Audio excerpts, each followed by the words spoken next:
The Switch 2 has been out for a little bit now, and I've amassed a pretty decent collection of games. I'm going to show you guys my physical Switch 2 collection, and I think it's going to be cool to look back on this video in a few years and see where my Switch 2 collection started. And to clarify, my collection has full cartridge games, Switch 2 editions, game keycards, and code-in-a-box releases. I consider it physical in a basic sense if you can go to a brick and mortar store and buy a plastic case that gives me access to a game. So, if you disagree with me calling them physicals, I don't care. It's just easier than calling them plastic case releases or something stupid like that. But without further ado, let's check out my collection. Bravely Default Flying Fairy. This is a fantastic JRPG.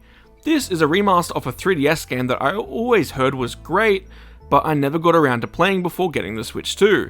The ability to fast forward through fights makes grinding for levels a breeze, and I really enjoyed the story even if it does drag on a bit in the second half.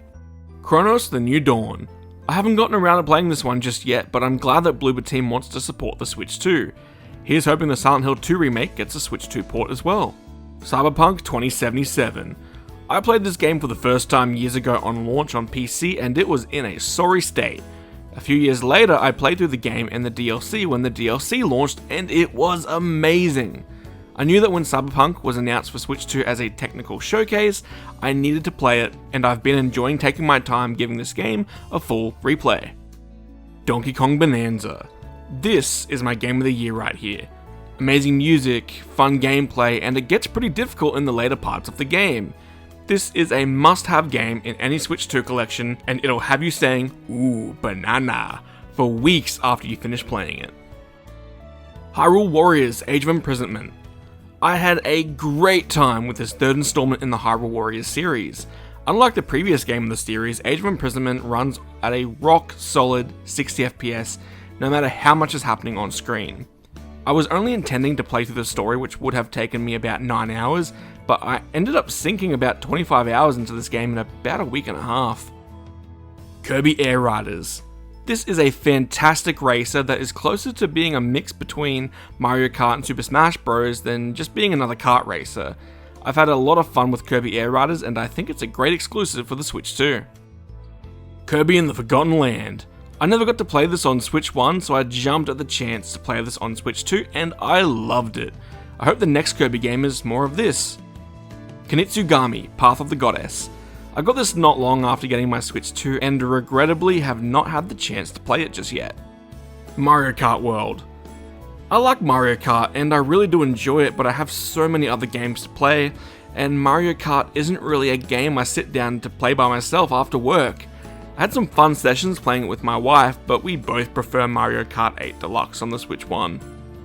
Metroid Prime 4 Beyond. I enjoyed this as a casual Metroid fan, but I do think the game was wasted potential. If you want to know my expanded thoughts on the game, check out my first dedicated game review on the channel. Persona 3 Reload.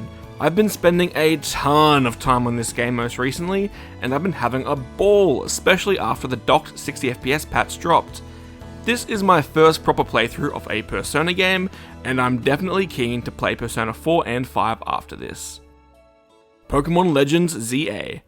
I think I've become pretty disillusioned with Pokemon for a while. The last game I remember actually having a good time with was Pokemon Sun. Every game after has just been fine. I definitely enjoyed this more than Pokemon Sword and Scarlet, but it was still just a fine experience for me. I have friends who love the game though, and I'm genuinely happy for them. Raido or Raidu Remastered. I haven't played this one yet as I picked it up during Black Friday sales, and I've been busy playing other super long games like Persona 3 Reload. Split Fiction. My wife and I have been playing this together, and we're about halfway through, and we've been having a ball. We've had to take a bit of a break because of the holiday period, but we're both super keen to jump back into this one when we have the time. Street Fighter 6.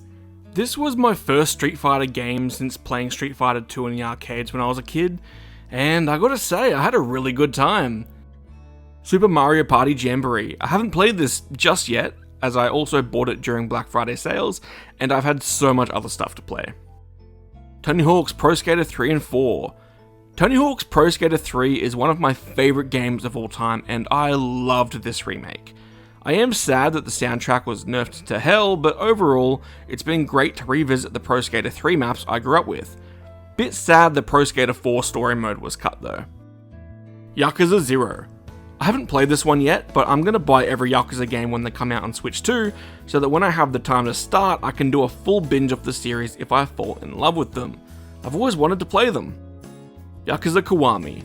I haven't started 0, so I haven't jumped into this one just yet. Yakuza Kiwami 2. And of course, I'm not playing this until I play Yakuza 0 and Kiwami. And that's it for my Switch 2 physical collection as of December 2025. How about you guys? What does your Switch 2 collection look like? Or, if you don't have a Switch 2 yet, what games are on your must-buy list out of this collection? Let me know in the comments below.